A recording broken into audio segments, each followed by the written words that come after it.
Did you know they made like a couple of these? Jam on toast! Hey there, welcome to the Jam. I'm Cameron. Today the toast is to Johnny English. This is a review for hashtag Harry Movie Club. If you'll go over to Alan's channel, Mr. Harry Britt, you can see the weekly compilations that he does for us. And thank you, Alan. So the short sale is that when all the other MI6 agents die, for those of you who don't know, MI6 is British intelligence. Johnny English steps in to save Great Britain from a nefarious plot. My love it for this, I kind of feel bad about it, but it's when the secretary shows up in a wheelchair later on.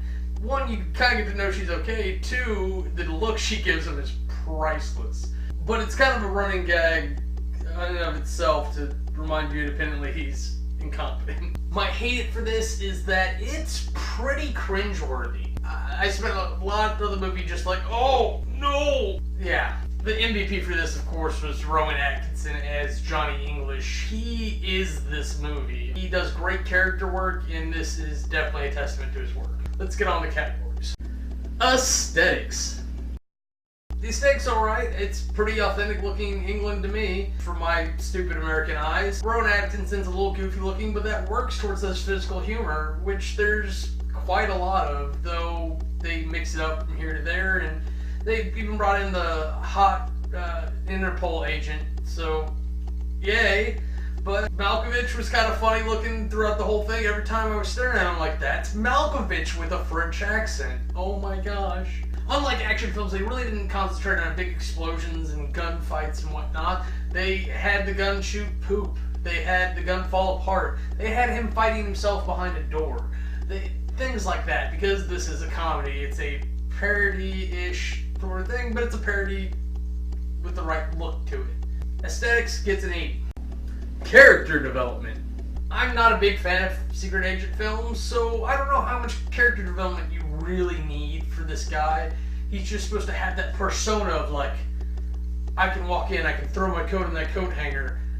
They put more character development into that one jackass at the beginning, who he's all in awe of, than Rowan Atkinson's character, because you get very quickly that he's a bumbling idiot who isn't competent enough to be a field agent, and then like kind of just hammer in that point over and over and over again. They don't really give him much credit even towards the end. You would hope he'd kind of improve or change, or you know he's a good guy, you know he's got the best interests of the country at hand, but most of his character development is done through the perception of him through the Interpol agent's eyes. It's kind of all built into one very awkward conversation, honestly.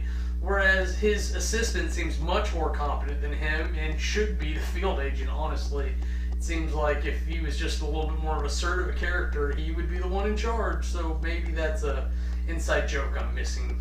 Character development gets a 70. Storyline. This is a pretty decent storyline. With parodies, I have problems because you tend to go different ways with how you do your parody. If you look at things like Scary Movie last week, they're like, we're just going to throw a bunch of referential stuff and we're going to have a copied storyline of this other thing, but we're going to mix in all these things just to stop the story and make jokes, which is not particularly how I think you do it.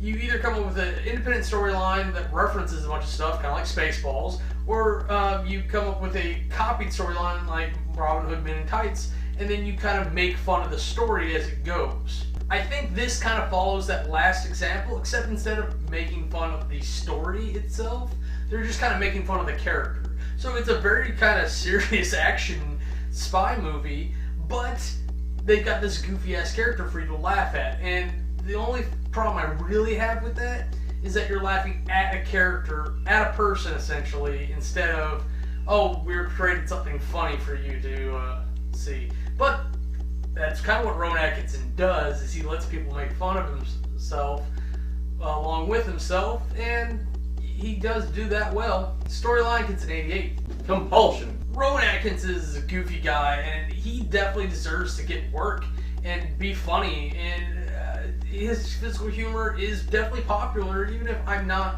the biggest fan of it. It's still good. His Invisible Man on a subway thing, unbelievably good. But a whole movie where he gets a serious role and then gets to degrade it, essentially, I don't know if I really enjoy that sort of thing, and maybe it's just not for me. And again, I'm not a James Bond fan. I kind of like GoldenEye, but I think maybe just looking back on it, it's because I like the video game so much that I ended up having positive associations with the movie. It's just not my thing. Compulsion gets a 60. Now, if you total all that up, you get an average of 74.5. While this may not be my particular cup of tea, pinkies up, this is a really good parody, and this is the type of parody that, like, a lot of people can get behind. Maybe not me, but I would like to see more parodies where they kind of mimic a storyline and then make fun of the story itself without stopping the story. That's the most important thing, and that's what this one did particularly well, is they kept going in the story. Development never stopped, exposition never stopped anything. It all built on itself, but we're making fun of that character the entire time, and it is funny, but it kind of leaves me with a weird aftertaste in my mouth. Kind of like your mom. So I can't say I recommend this one, but if you like parodies, or you like spy movies, or you like watching Mr. Bean, Rowan Atkinson, watch this. You'll have a good time. Definitely better than I had. And that's it for me. I'm Cameron. If you don't like me, bite me.